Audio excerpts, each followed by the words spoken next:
ఈ వీడియోలో మీరు చూడబోతున్నారు డావిన్సీ రీసాల్వ్ సాఫ్ట్వేర్ని పర్ఫెక్ట్గా ఎలా అన్ఇన్స్టాల్ చేయాలి విండోస్ ల్యాప్టాప్ నుండి అని. So let start. First settings అయితే ఓపెన్ చేయండి మీ ల్యాప్టాప్ ఆర్ పీసీలో. దాని తర్వాత యాప్స్ అనే సెక్షన్ అయితే ఉంటుంది, దాన్ని అయితే సెలెక్ట్ చేసుకోండి. సెలెక్ట్ చేసుకున్న తర్వాత అక్కడ మీకు డావిన్సీ రీసాల్వ్ యాప్ అయితే కనిపిస్తుంది, దాన్ని అయితే ఫస్ట్ అన్ఇన్స్టాల్ అయితే చేసేసేయండి. మీరు ఇంకా కావాలి అనుకున్నట్లయితే దాని రిలేటెడ్ అప్లికేషన్స్ ఏవైతే ఉన్నాయో అవన్నీ కూడా అయితే అన్ఇన్స్టాల్ చేసేయచ్చు. దీని తర్వాత విండోస్ సీలోకి అయితే వెళ్ళండి. తర్వాత ప్రోగ్రామ్ ఫైల్స్ ఆప్షన్ అయితే చూస్ చేసుకోండి.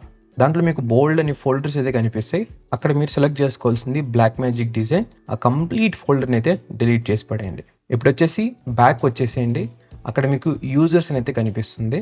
ఆ యూజర్స్ క్లిక్ చేసి దాంట్లో మీకు యాప్ డేటా అనేది ఉంటుంది, దాన్ని సెలెక్ట్ చేసుకోండి. సెలెక్ట్ చేసుకున్న తర్వాత రోమింగ్ అనే ఆప్షన్ అయితే ఉంటుంది, ఫోల్డర్, దాన్ని అయితే సెలెక్ట్ చేసుకోండి. దీంట్లో మీకు బ్లాక్ మ్యాజిక్ డిజైన్ అని ఉంటుంది, దాన్ని అయితే సెలెక్ట్ చేసుకొని కంప్లీట్గా డిలీట్ అయితే చేసేసేయండి. అంతే. ఇప్పుడైతే మీరు సక్సెస్ఫుల్గా అయితే అన్ఇన్స్టాల్ చేశారు డావిన్సీ రీసాల్వ్ సాఫ్ట్వేర్ని మీ యొక్క విండోస్ సిస్టమ్ నుండి.